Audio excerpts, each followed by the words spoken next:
Well, hello everyone, and welcome to the next edition of the Hillbilly Files. My name is Leo, for those of you who don't know. Some of you may remember we did a little episode on cotton top mounts not too awful long ago. And, you know, we've done several Hatfield McCoy feud characters and a whole lot of feud stories. It's kind of a, you know, something we like to do. What can I say? But today we are doing something very special. Like I said, it's a whirlwind tour of historic sites, information, some of it lesser known information, as a matter of fact. But we are here today for the one and only Johnse Hatfield, more commonly known as Johnse Hatfield. Now, he kind of stands out in the infamous Hatfield-McCoy feud, a brutal clash between two rival clans here on the West Virginia-Kentucky border. As the firstborn son of Devalance Hatfield, you know, the Hatfield leader, Johnse was deeply entangled in the violence of the feud, but his love life stirred the pot even further. He had romantic ties with two of the women from the off-limits McCoy family, Rosanna and Nancy. Now, this only intensified the already fierce animosity between the families. But what became of Johnse when the dust settled? How did he meet his end? And what mark did he leave behind? An outlaw and Romeo, he embodied both roles. Today, I'm on a journey to bring him back to life for just a little while. Now, as I said, some will be documented information and some will be handed down information. Like most of the feud, it's not always easy to tell what's true and what's false. The feud and its players were highly publicized and sensationalized. You know, the juicier the story, the more papers you sold, unlike today, of course. So, we will have to keep that in mind as we're dealing with the feud. But we try our best to try and not let this history be forgotten. Though it's not easy telling these stories these days. It takes a lot of research, and then you have to worry about being criticized by other people that think if you say a date wrong, the whole video's trash. When in reality, at least we're trying to keep the history alive. You know, otherwise, who's going to do it, really, right? People around here are becoming scared to even talk publicly about it anymore. Heather and I will always dance to the beat of our own drum, and we'll do what we want. Now, let's get into this. Johnse Hatfield, I'm going to kind of move around as I tell you a little bit about this. I'll probably have a seat on the porch here in a minute and just kind of tell you some of it. I just figured I'd move around and kind of show you some of the old cabin and some of the signs and things as we kind of move around. Anyhow, Johnse Hatfield entered this world on January 6th in 1862 in Logan County, Virginia, now known as West Virginia. He was the child of Anderson Devalance Hatfield and Levice Chafin. His childhood unfolded during the chaos of the Civil War, a time that split the nation and his community. Devalance, his father, was a Confederate supporter who led a local militia called the Logan Wildcats. The group actively fought against Union forces and plundered their supplies whenever possible. Johnse's uncle, Jim Vance, also played a significant role in the Wildcats. The Hatfields and McCoys, once close neighbors across the Tug River, saw their friendship crumble to dust during the war. Though the feud is famously said to have ignited over a stolen pig, the roots run much, much deeper than that. Political differences, competition for resources, land disputes, and personal animosities fueled the fire. A pivotal moment came in the murder of Asa McCoy, a Union soldier and the brother of Randall McCoy. He was killed near his home on January 7th in 1865 by Confederate guerrillas. His wife's pension application referred to him as being killed by rebels. Records of his death are scarce, and no one was ever charged for the crime. Yet many historians suspect that Devil Anse Hatfield and Jim Vance were actually responsible. Their motive? Asa's unwavering loyalty to the Union and his involvement in the shooting of a man named Mose Christian Klein, who was a close friend of Devil Anse. Mose Christian Klein was born 1818 in Kentucky near the Tug River and died 1889.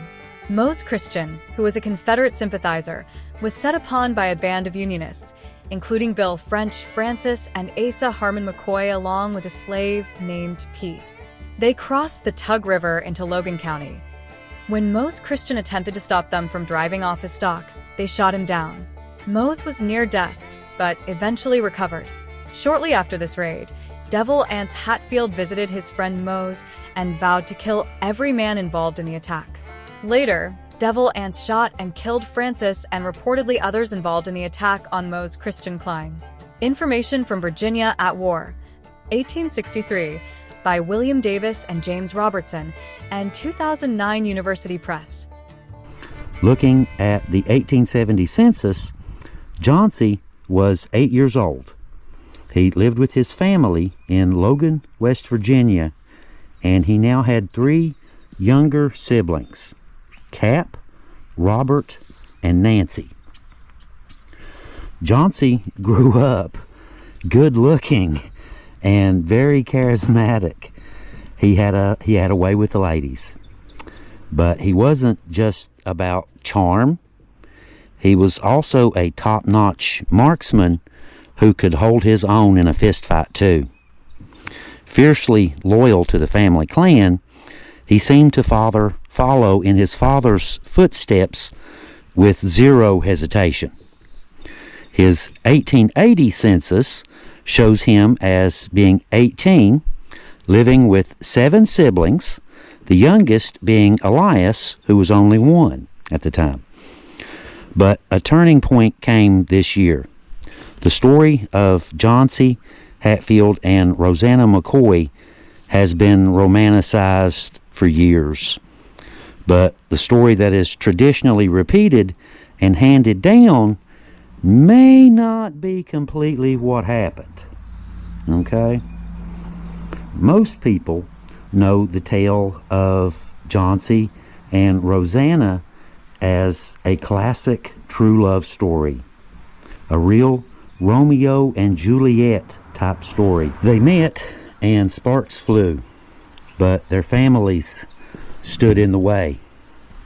Rosanna was the daughter of Randall McCoy, the head of the McCoy clan. Their story started here in 1880 at an election day get-together. Back then, elections were a big deal. People came from all over to interact, drink, and just have fun. But these events often turned out bad.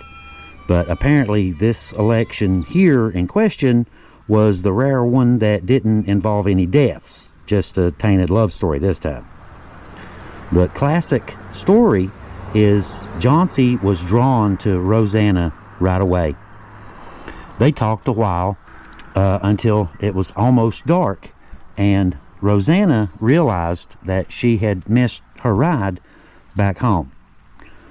So, not being able to take her home himself because he wasn't comfortable going to the McCoy house, especially with a McCoy woman, after dark. And you have to keep in mind that Rosanna had several brothers close to Johnse's age. So, he took Rosanna to his family's home, where she spent the night, to the dismay and concern of the Hatfield clan. Things took a turn when Rosanna decided to run away with Johnse to West Virginia. Her family was outraged. They felt betrayed, as if she was joining forces with the enemy now. So they sent her brothers to bring her back, but they couldn't catch her. Johnse's family wasn't thrilled about this either. They were very suspicious of Rosanna. They worried she might spy or try to stir up trouble. They pushed Johnse to break things off. Eventually, he gave in to the pressure and left Rosanna, who was pregnant with his child at the time. This version, seen in the Hatfield McCoy miniseries, it pulls at the heartstrings. It's both romantic and tragic. But is that really how it happened? More likely than not, the story goes closer to this. According to several passed away now Hatfield elders, Johnse was all about the women, not fighting, if he had his choice. He liked flirting and juggling multiple girlfriends at once. His life's goal was to win over girls, no matter what the cost. Rosanna, on the other hand, was the complete opposite. She lived a sheltered life, very pretty and very sweet and very inexperienced about how the world really works. So when 18-year-old Johnse showered her with sweet talk about love and marriage, she believed every word of it. Now, Rosanna was born in 1859. So, contrary to the story usually saying that she was younger than him, she was actually older than him. Johnse was still dating other girls while he was with Rosanna. He didn't truly love her. His declarations were just a means to an end. Getting her into bed was all that mattered.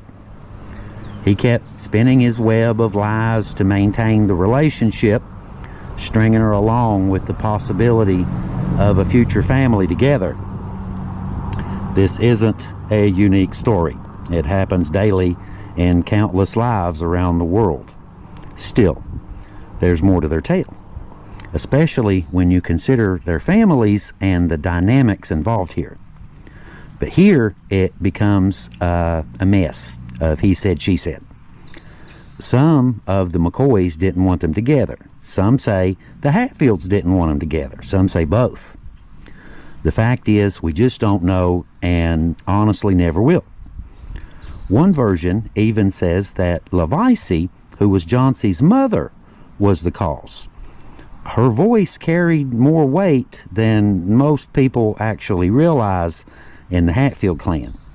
She was a very wise woman, and they all knew it. Levice figured it was only a matter of time before a marriage between Rosanna and Johnse fell apart. He was seeing other girls behind her back, and that was the only bad sign that she needed to see. Back then, a divorce meant serious trouble. Wives and kids often ended up struggling just to get by, sometimes even starving without a man around to support them. And being a McCoy just made things worse. But despite all this, Rosanna ended back up at her parents' house in Kentucky and was now pregnant with Johnse's baby. Now that we've got that covered, we are up to speed here. So, we've got some more places to go. And before we go, I'll show you a couple of the signs here. In 1873, Randolph McCoy accused Floyd Hatfield of stealing his hog. A trial followed, presided over by Reverend Anderson Hatfield, justice of the peace. To be fair, the jury consisted of 6 Hatfields and 6 McCoys.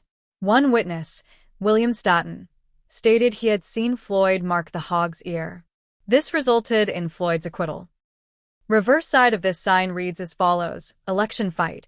In August 1882, an election was held near Jerry Hatfield's house. A fight broke out between Tolbert McCoy and Elias Hatfield. Tolbert's brothers joined in the fight, as did Ellison Hatfield, who was stabbed and shot. He later died in West Virginia. The McCoy brothers were captured and killed in the Pawpaw Tree incident. Presented by Pikeville Pike County Tourism. Dedicated June 10, 2001. And this one here, the hog trial site in the fall, so on and so on. Inscription. In the fall of 1878, Randolph McCoy brought charges against Floyd Hatfield for stealing one of his hogs. The resulting trial occurred here and was presided over by the local justice of the peace, Preacher Anderson Hatfield.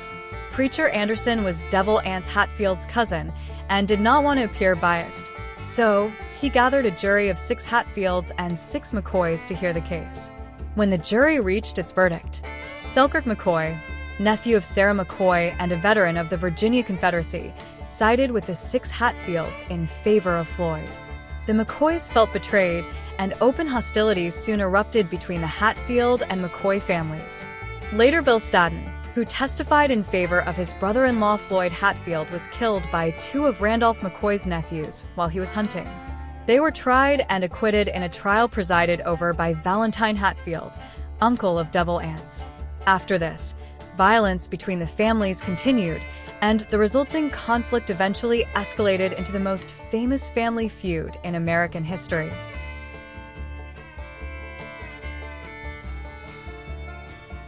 By the time you see this video, we will have several days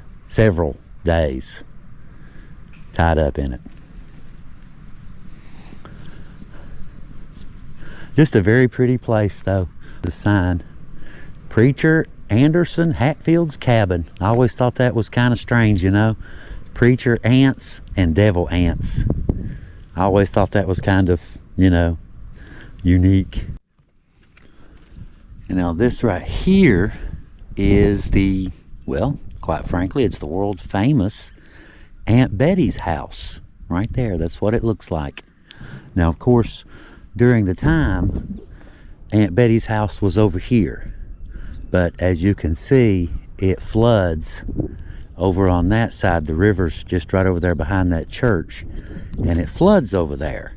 So the house has been moved over to this side, and we've got some stuff to cover real fast right here, and then we have to climb to the top of this mountain, all the way up them stairs. So for anybody who guessed that Leo was going to have to climb a couple mountains today, go ahead and give yourself an extra 10 points. You're obviously a very, very intelligent person. Obviously. Now, I'll touch on the sign just a little bit right here. The grave of Sally McCoy. Sally McCoy contracted measles and pneumonia and died a few months after her birth. The death of Rosanna McCoy's only child, Sally, was a contributing factor in the grief and sorrow that led to the untimely death of Rosanna. Sally was laid to rest in the cemetery at the top of the hill. The grave is listed on the National Register of Historic Places.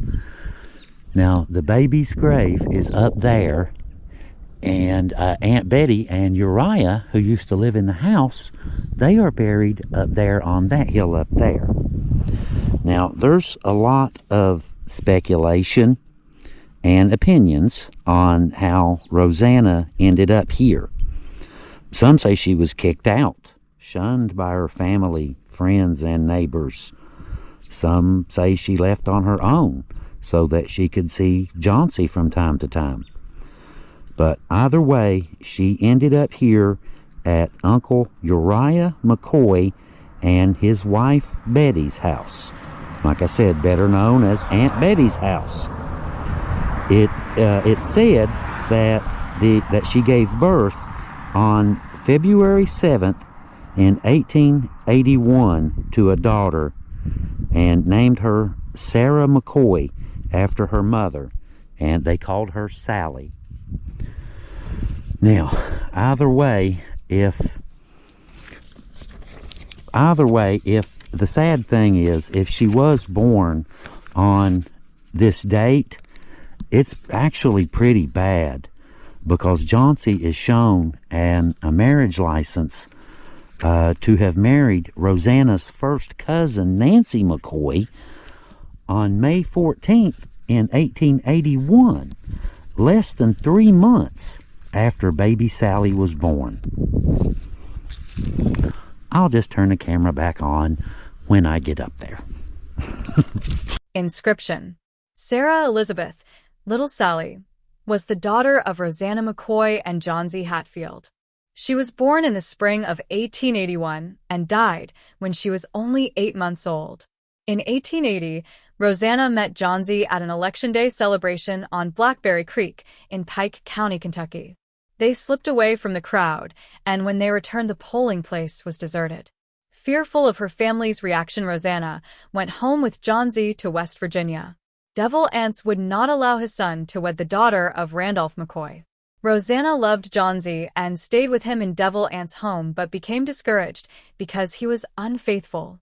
Disillusioned, she returned home to Kentucky to have Johnse's baby. Her father rejected her, and Rosanna went to live with her Aunt Betty at Stringtown, Kentucky. Sarah Elizabeth is buried on the hilltop under the pine trees above the Uriah McCoy house. Broken-hearted after the baby's death, Rosanna grieved at the grave and lost her will to live. Well, I made it to the top, y'all.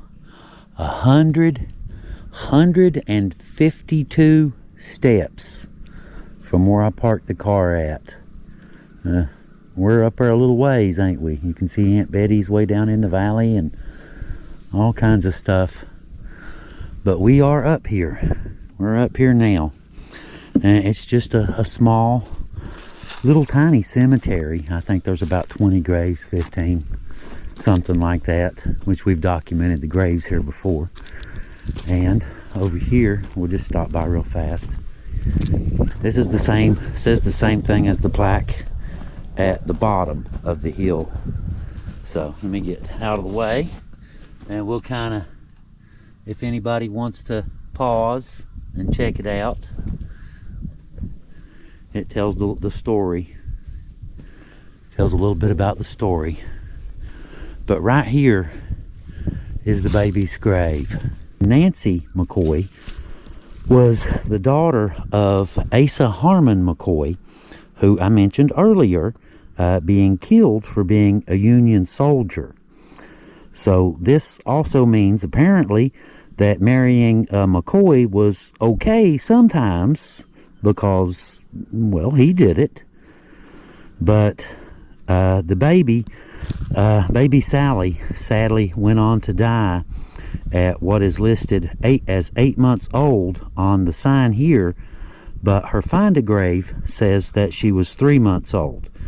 Again, I don't know where that information comes from. Maybe one of you out there know something about the documentation of the baby, you know, that you could share with our viewers.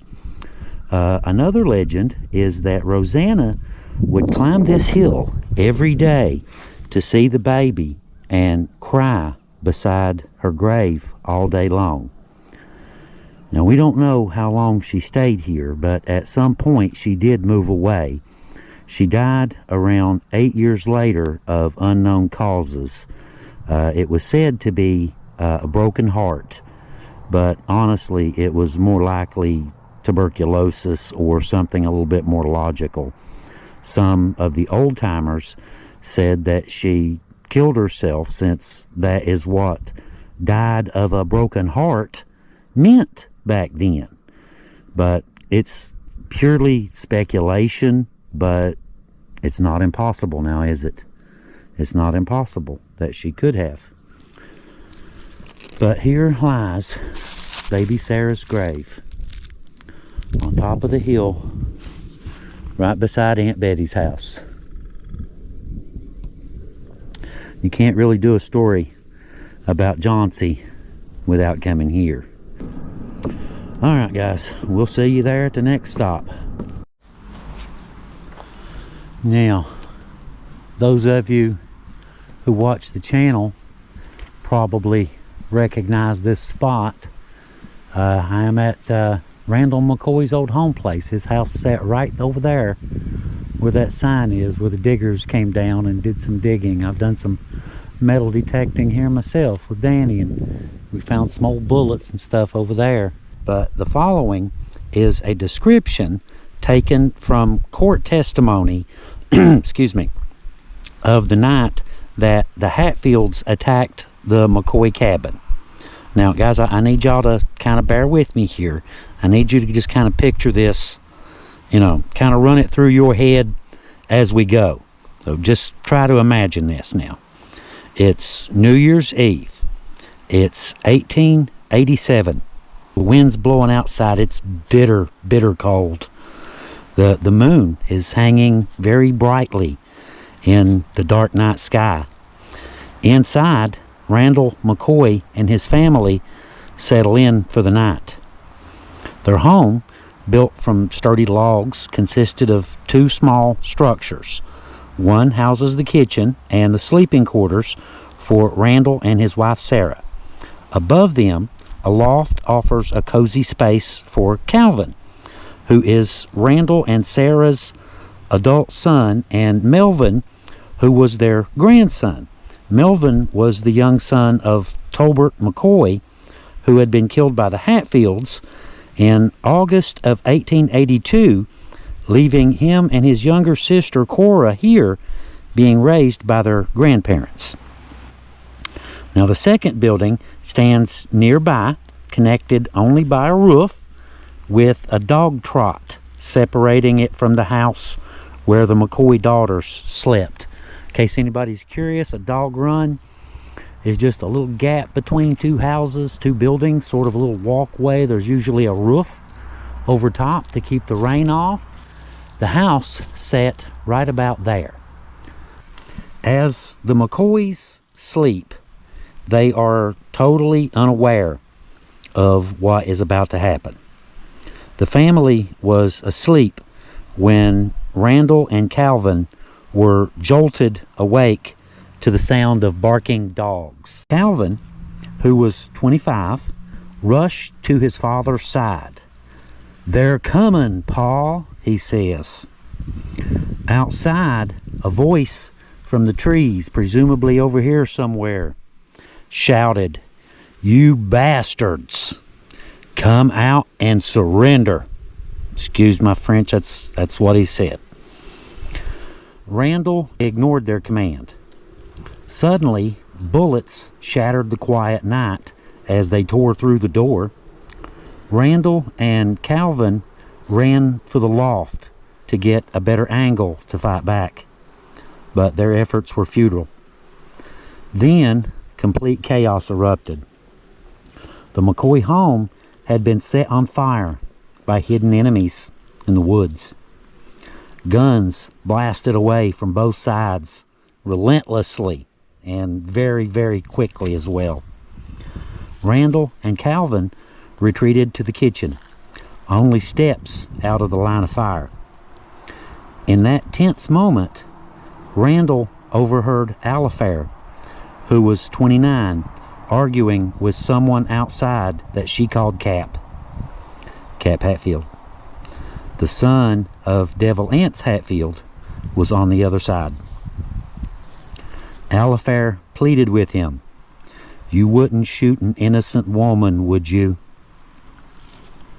Cap's reply was chilling. "Shoot her, damn it. No mercy for anyone." Cap aimed at Alifair, but it was Ellison Hatfield Cotton Top Mounts who is accused of being the first one who fired, hitting her in the chest. Randall said he heard her collapse near the door. In a desperate attempt to save her daughter, Sarah McCoy, obviously her mother, ran outside. only to be clubbed by Johnse Hatfield with a rifle. Calvin and Randall plotted their escape, knowing the risk involved. Calvin told his father that he would go first, sprinting to the barn, which was over that way, to draw the attention of the men lurking in the dark woods around them. See the house over there? That's where the barn stood. He pushes open the door, jumped out of the porch, and took off running. But he was hit in the head before reaching safety. Randall aimed for Johnse, intent on ending his life first, but he had miscalculated. He was using squirrel shot, and he fired too low. Instead of hitting Johnse in the head, the shot hit his shoulder and wasn't fatal. The next morning, James McCoy, Randall's son, and neighbor Johnse Scott came to the cabin. As dawn broke, they found Calvin's lifeless body frozen to the ground right through here somewhere. He would be right through there somewhere, with a bullet wound to the forehead. The house was reduced to smoking ruins. They moved up the ravine right here, back that way, and hid in the woods. They had hidden back there. They spotted Outlaw-Life, who lay dead, her blood-soaked hair frozen to her chest. My children dead, my wife hurt, and my house burned. Whatever we want now. Rules are done. Between Sarah and Outlaw-Life were Tolbert McCoy's two children, Melvin and Cora. Cora later died of frostbite and injuries that she suffered here that night. In 1899, Melvin, like Randall, shared his memories of what happened that tragic night. His account varied only slightly from Randall's, not nearly enough to alter the grim reality of what had happened on that fateful night. We did a story on that night as well, and we'll link it in the comments if any of you guys want to check that out. The thing about it, after all of these years, different ways of communicating, like letters, the telegraph, newspapers, have caused so many misunderstandings in the feud stories, not to mention plain old lies told to sell newspapers. This is why conflicting stories continue to this very day. But we can look at the testimonies of Randall and James McCoy from the 1899 Johnson Hatfield trial, which was actually about Outlaw-Life's murder. Like any sworn statements, their words likely held a good amount of truth.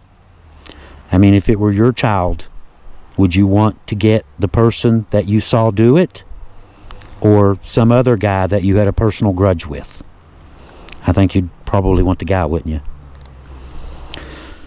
So this was a chapter in Johnse's life that would alter his family and the McCoy family forever. Which leads us to our next location. Inscription. Among the graves in the McCoy Cemetery are those of Randolph McCoy's three sons, Tolbert, Farmer, and Randolph Jr., all killed by the Hatfields. Also buried here are Outlaw-Life and Calvin McCoy, who were killed by the Hatfields when cabin was burned. Cemetery is part of the Hatfield-McCoy Feud Historic District, presented by Pikeville Pike County Tourism, erected 2001. Back in their time period, this journey would have taken a very, very long time. But with the magic of video editing and modern roads, it won't be but just a few seconds. Okay, now this, as you can see, is downtown Pikeville. Downtown Pikeville, Kentucky. Now, if I remember right, you had to go around front to get in and go from there. Very pretty, isn't it? Still has the old clock tower up top. And look at the roof. Look how the roof is made. And of course there's the old, not old, old war memorial was what I was going to say. And the Big Sandy Heritage Center is over here. The museum is right over here. Guys, if you get a chance, you got to come check it out. They've got all kinds of stuff relating to the Hatfields and McCoys and the history of the area, hillbillies in general. Now this is the Pike County Courthouse and Jail. Courthouse erected 1888 through 89 by the McDonald brothers, later renowned, or renovated, 1932 and 33. Here was the scene of the Hatfield clan trials for the murders of Tolbert, Randolph Jr., and Farmer, Alifair, and Calvin McCoy. The defendants lodged in adjacent jail, found guilty and sentenced to life in prison, except for Ellison Mounts, who was hanged on February 18th in 1890. The courthouse and jail, part of the Hatfield-McCoy Feud Historic District. Now, the New Year's Day massacre would affect everyone involved in different ways. But today is about Johnse Hatfield. And I'm at the courthouse in Pikeville, Kentucky, where the fates of the people involved unfolded. By the 1890s, Johnse was on the run with a price on his head. He went to the Pacific Northwest, working in the forests near Spokane in Washington Territory. Meanwhile, Cap Hatfield, Johnse's younger brother, who was also a wanted man, made his way west too.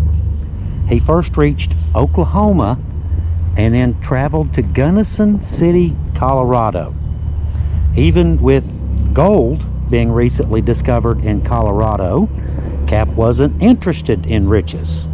Instead, he found work as a farmhand for an elderly couple with no children and took the name Leland Smith. Yeah, changed his name. Cap settled in with them and proved himself to be a good worker and steering clear of trouble. But as time passed, homesickness began to creep in. Cap wanted to return home to the mountains and see his family. But before heading back, he wanted to find his older brother, Johnse. He traveled further west until he located him, now a lumberjack, in a remote logging camp. Cap persuaded him to stop running from the law and return to their father's side for safety. By 1898, the brothers were back in the mountains of Logan County. But fate had other plans. Johnse was arrested in Kentucky by Marshal Dan Cunningham, which we've seen in numerous old articles. He was sometimes called the Hatfield Hunter. Anyway, Johnse had 10 years of freedom before he was finally apprehended. He was convicted here in Pike County and given a life sentence. He is said to have fought the case desperately to the bitter end. He then asked for a change of venue to Floyd County, Kentucky, on the grounds of prejudice. Johnse then appealed the life sentence in Floyd County Circuit Court on the grounds of errors in instruction to the jury, apparently. However, the decision was sustained by a Judge Burnham. He was sent to Moundsville State Prison, about 4 hours from here, 260 miles, give or take. He later earned parole and his freedom after killing an inmate in self-defense and saving the prison warden in the process. Though it's also said that he got out because of a plea for errors in instructions.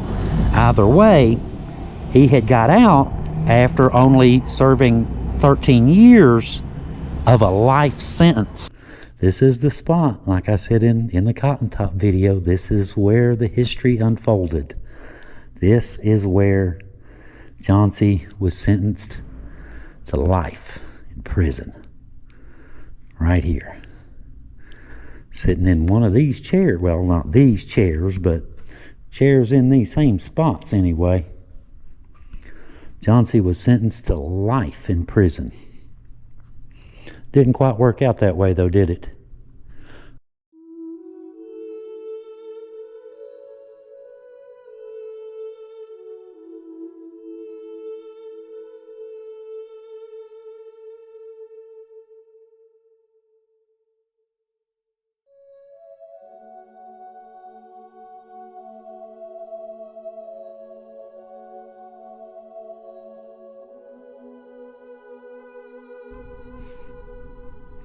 Very interesting story. The Hatfields and McCoys.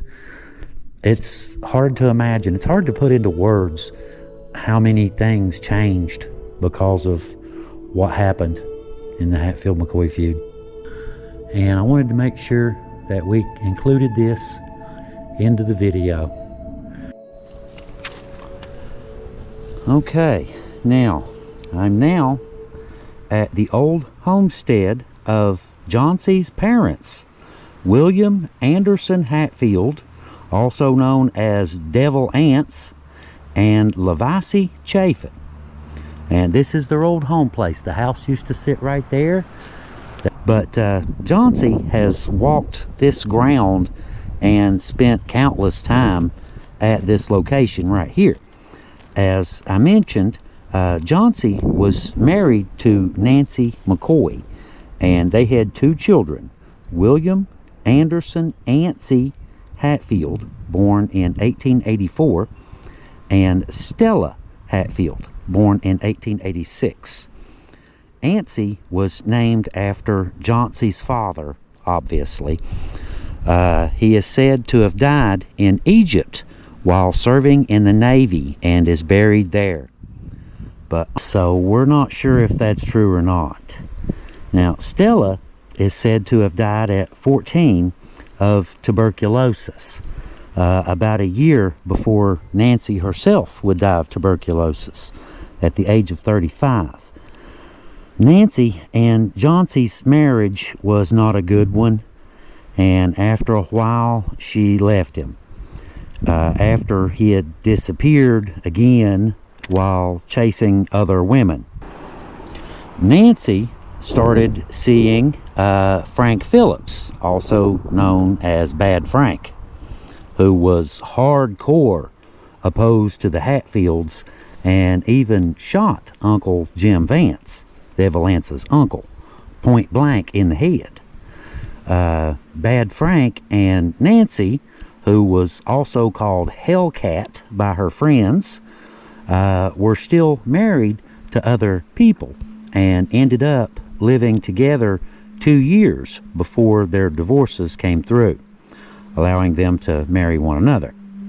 Frank and Nancy went on to have a very dramatic and very interesting but very short life together.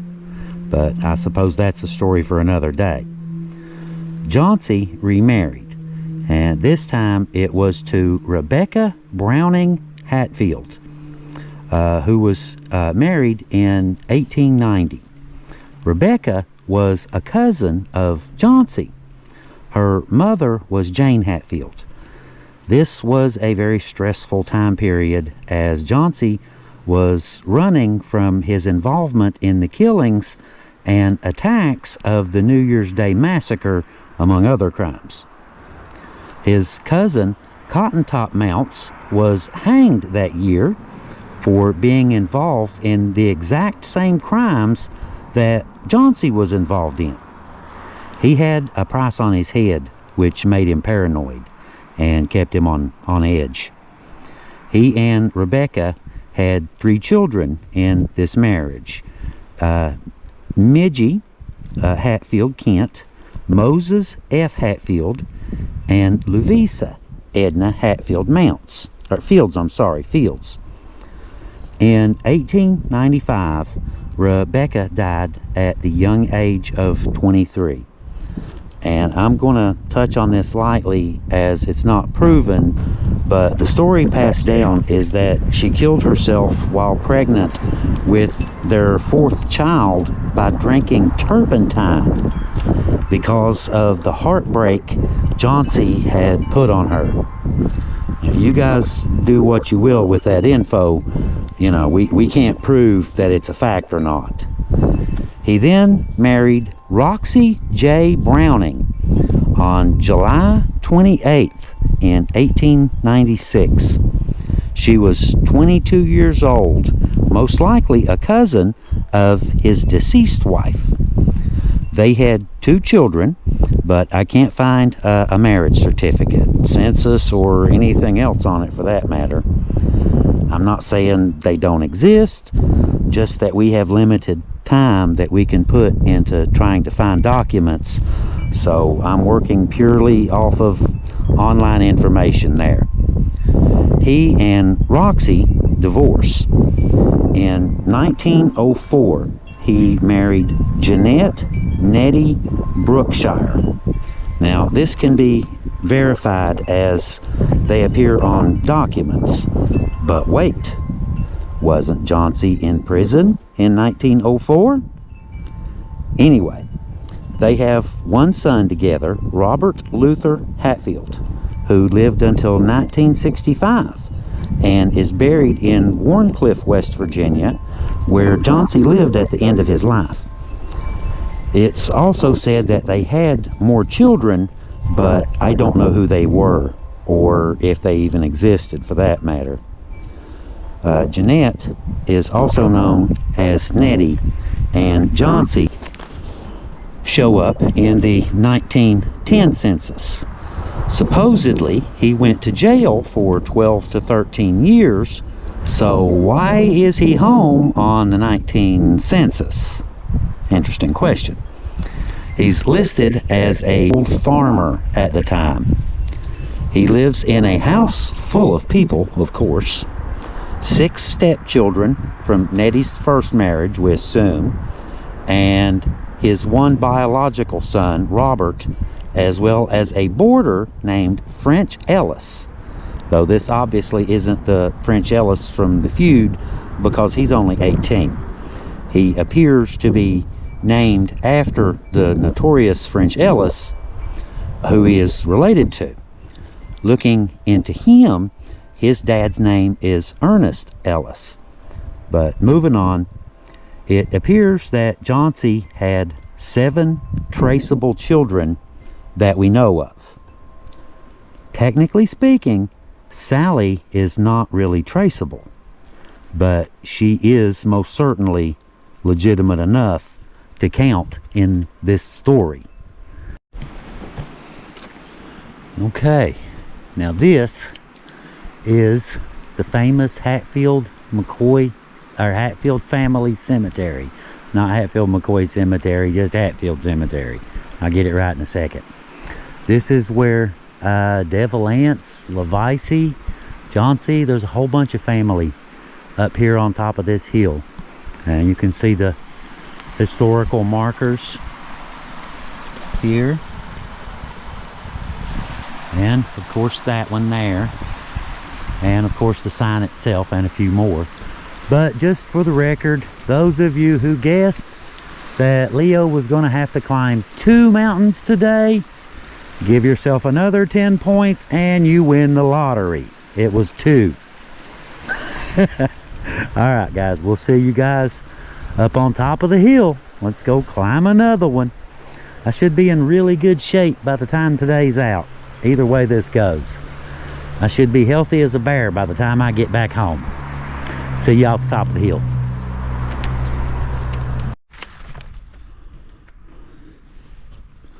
Well guys, after countless, I don't even know how much discussion and planning between myself and Heather, after countless hours of research, after 2 days, 2 solid days of running from site to site to site to site, we have finally reached the final stop in our video and the final stop in this world for Johnse Hatfield. He's laid to rest here on a lonely mountaintop in Sarah Ann, West Virginia, with a whole bunch of his family members. He's directly beside Devalance Hatfield, his father, and Levice, his mother. There's two brothers over there and a whole bunch of family all around me and all around him. Now, Johnse, as I've been telling you all throughout this video, has endless crazy stories that we could never tell in just one video about him. But we have told bits and pieces on our channel. One thing is interesting though. In the end, after all the dust settled, Johnse had chosen a different path, not unlike his father right next to him. An equally wild brother, Cap Hatfield, among others. He turned his back on his violent past and embraced his life as a farmer and a coal miner. Probably just tired and older at that point. His faith grew stronger too, leading him to join the Church of Christ. His 1920 census, 2 years before he died, he is 58 years old. Oddly, it shows just him and his 14-year-old son from Nettie, Robert Luther. So where was Nettie now? She's not buried with him, though, and none of his numerous women are. It's a little bit ironic, isn't it? Johnse spent his entire life looking for love, only to end up alone in death. It just goes to show the way you treat people really does matter. On April 22nd in 1922, at 60 years old, he succumbed to pneumonia or a heart attack in his mountain cabin in Warncliffe, West Virginia, not far from his parents' old homestead. Though there's also a story he died riding his horse, but another newspaper article says he was at home when he died. He was laid to rest in the Hatfield Cemetery here, like I said, in Sarah Ann, West Virginia. Johnse Hatfield left behind a unique mix of love and conflict that still captures people's imagination to this day. He was a key figure in the 2012 miniseries about the Hatfields and McCoys, where Matt Barr played him. Books, documentaries, songs, and plays have also explored his life and his effect on the feud. Though his death seems natural, his life was anything but ordinary. Johnse was a playboy, an intense warrior from time to time. He made many friends and many enemies. He broke a lot of hearts and laws, and lived through one of America's most famous feuds. But like all living things, eventually it comes to an end. And this is where his story on this planet ended, right next to his parents, siblings, and some of his children in their beautiful, remote West Virginia mountaintop cemetery, the home of the Hatfields forever.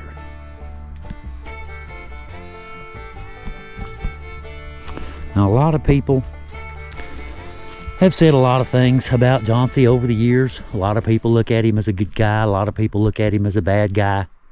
I think he was just a guy. I think he was misguided in a lot of ways. It's been a wild ride. That much is for sure. And his life in general was a very wild ride. Johnse Hatfield, the one and only. Alright guys, like I said, I hope you enjoyed our little video. Feel free to like and subscribe if you'd like to. We'd certainly appreciate the support. And until next time, you guys have a really good day. And this is Leo with the Hillbilly Files. Hillbillies out.